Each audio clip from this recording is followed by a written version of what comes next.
saudara, keterbukaan satu dengan yang lain. Jelas gak bisa siang ini semuanya kita bahas, tapi renungkan ini supaya kita tahu betapa hebatnya kuasa komuni atau komunitas itu tadi. Kembali ke Wahyu pasal 21. Setelah gereja ada di tengah-tengah manusia, Papa berseru dengan suara yang nyaring karena Papa kagum melihat gereja yang hebat itu. Lihat ayat yang keempat sekarang. Maka itu di mana ada gereja, di situ harus terjadi hal ini. Lihat ayat 3 kita sudah baca, Wahyu 21. Setelah gereja ada di tengah-tengah manusia dan Tuhan Papa di surga jadi Tuhan mereka semuanya. Ayat 4. Dan ia apa sendiri akan bagaimana? Menghapus apa? Air mata, segala air mata dari mata mereka dan seterusnya. Begini, catat baik-baik. Menurut ayat 4 ini saudara, kriteria gereja di hati Papa di surga. Saya minta semuanya dengar. Kriteria gereja bagi Papa di surga itu bukan dari gedung apa, di sinode apa, siapa yang khotbah, alat musiknya, sound sistemnya bagaimana, siapa WL-nya, siapa itu. Tidak. Ukuran gereja yang benar adalah di mana ada gereja, maka orang-orang di sekitar gereja itu tidak boleh menangis lagi. Hebat nggak ayatnya? Begitu ada gereja dan Papa ada di situ, diam bersama mereka, maka Papa akan menghapus segala air mata dari mata mereka. Gereja boleh mentereng, ibadahnya boleh bagus, gedungnya boleh mewah. Tapi di sekitar gereja itu masih ada orang bisa menangis, maka gereja itu gagal jadi gereja. Komunitas, ayo kita buat itu. Saya beri kesaksian sedikit. Karena sejak tahun 70-an Roh Kudus ngajar saya tentang konsep gereja. Maka itu ketika saya suruh Tuhan ke Papua, saya nggak akan buka gereja karena sudah banyak gereja. 14 bulan pertama dari April 90 sampai Juni 91, saya nggak buat apa-apa, saya cuma keliling dari 9 kabupaten, waktu masih 9 kabupaten, mencari data apa yang membuat orang Papua ini menangis. Kalau saya sebagai gereja dari Papua, maka saya akan hapus air mata mereka.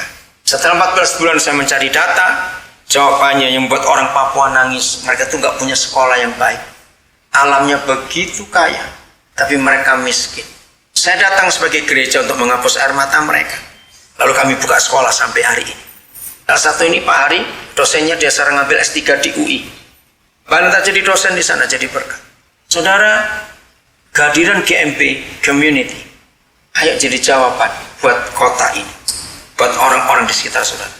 Maka itu saya berprinsip, kalau sampai ada orang yang mati bunuh diri, maka yang sangat-sangat disalahkan adalah gereja yang dekat dengan orang itu. Kenapa? Coba bisa jawab. Kenapa saya pakai formula ini? Kalau ada orang bunuh diri, yang salah pasti gereja di tempat itu yang dekat dengan dia. Ayo jawab, kenapa? Iya, seharusnya gereja itu jadi jawaban. Bukan cuma hadir mentereng karena gedungnya, karena programnya. Sampai orang itu bunuh diri, berarti dia nggak punya solusi dalam hidup. Maka gereja nggak bertanggung jawab. Maka itu dalam komunitas kita, buatlah itu. Nah, bagi anak-anak, kalian yang baru tahu, kalau hari ini Papa bisa menyampaikan kebenaran ini, itu alasannya kenapa Papa gak akan pernah buka gereja secara organisasi. Papa lebih senang bergerak di komunitas. Di banyak kota di Indonesia, saya punya banyak komunitas. Maka itu saya bukan pendeta undangan yang diundang gereja, tidak. Saya seringkali mengundang diri sendiri. Kalau saya keliling ke kota, ke kampung, ke desa, ke pedalaman, saya punya komunitas. Saya datang, ayo kita kumpul, kita sharing, makan bersama, ayo. Nggak ada formalitas sama sekali. Itulah gereja di Tiongkok yang luar biasa.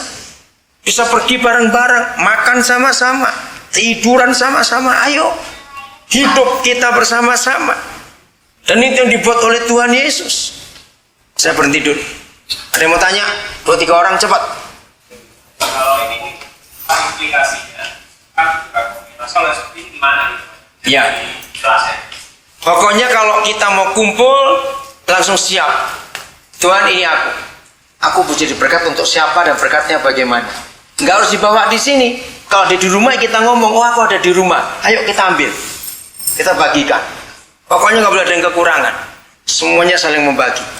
Nanti itu implikasinya secara konkret. Jadi yang nggak punya pun cerita, harus saling tahu. Nah, gini konsepnya. Saudara bukan nanti Roma 12 ya, ayat yang ke 5, 6, 7 dan 1 Korintus 12 ayat 12. Begini. Gereja yang benar itu seperti badan kita, seperti tubuh. Di dalam 2 pasal 12 yang sama 12-nya itu, Paulus menyatakan bahwa kita ini satu tubuh dari tubuhnya Tuhan Yesus, tapi banyak anggota. Nah, community itu masing-masing punya bagian seperti anggota tubuh kita. Ada jadi mulut, jadi tangan, jadi jantung, jadi usus, jadi kaki, jadi semuanya itu. Nah, harus berfungsi sama seperti tubuh kita. Yang makan boleh mulut, tapi yang bekerja seluruh tubuh. Enzim-enzim di lidah kita, air liur kita, enzim di lambung kita, usus kita bekerja, darahnya, lalu ginjalnya mencuci, semuanya punya bagian. Saya pernah ingat perkataan Brother Andrew waktu dia khotbah di Surabaya. Sekarang ini tubuh Kristus kena tumor banyak sekali, bahkan kanker ganas. Saya kaget, kenapa? Karena ada daging di dalam tubuh seorang manusia tapi nggak berfungsi, itu namanya tumor. Maka itu gereja banyak tumornya karena banyak pengangguran, banyak simpatisan tadi itu, tidak tahu bagiannya di mana. Maka itu kalau Paulus berkata hendaklah masing-masing mempersembahkan. Jadi dalam komunitas ini masing-masing harus aktif. Sel-sel tubuh kita yang jumlahnya triliunan ini, itu setiap sekian menit diganti yang baru oleh Tuhan. Hebat sekali. Dan masing-masing punya pekerjaan sendiri. Jadi nggak kumpul cuma diam-diam saja, tidak. Masing-masing. Maka itu mulai kapan saja kalau saudara kumpul, nggak harus hari Minggu. Maka itu gereja terkecil adalah Matius 18, di mana ada 2 atau 3 orang. Itulah jumlah gereja terkecil. 2 orang saja gereja. Kalau berkumpul dalam nama Yesus, maka dia ada di tengah-tengah gereja itu. Jadi jumlah terkecil adalah 2 orang. Jadi nggak harus hari Minggu seperti ini, bisa hari lain. Saudara berapa orang? Nggak harus di gedung, bisa di mall, bisa di taman mana begitu, bisa di angkot, nggak apa-apa. Asal kita datang, ketemu, saling menguatkan, saling menghibur. Tanya, kamu lagi perlu apa? Aku punya ini, kamu perlu tidak? Maka itu dalam komunitas harus rajin-rajin periksa barang di rumah. Yang numpuk nggak kepake, bagikan cepat sama orang lain. Oke, jelas kan? Ayo yang lain, cepat. Ayo. Ya. Karena komunitas itu kan, Ya. karena kendaraan kan kalau zaman sekarang kan apa-apa butuh sertifikat. Misalnya sertifikat. Ada banyak gereja yang ngerti itu. Kalau perlu minta saya, nanti saya kasih.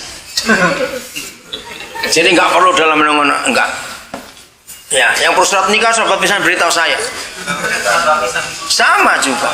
Iya. Entah kamu Miko. Yang lain ayo cepat. Jadi surat gampang dibuat. Ya. Nah, ada rasul-rasulnya. Kan dikatakan bertekun dalam pengajaran rasul-rasul, nggak akan sesat. Ya, nah. Kalian semua pasti kenal hamba-hamba Tuhan yang punya hati itu. Libatkan mereka. Ada yang ngawasi nanti, nggak akan sesat.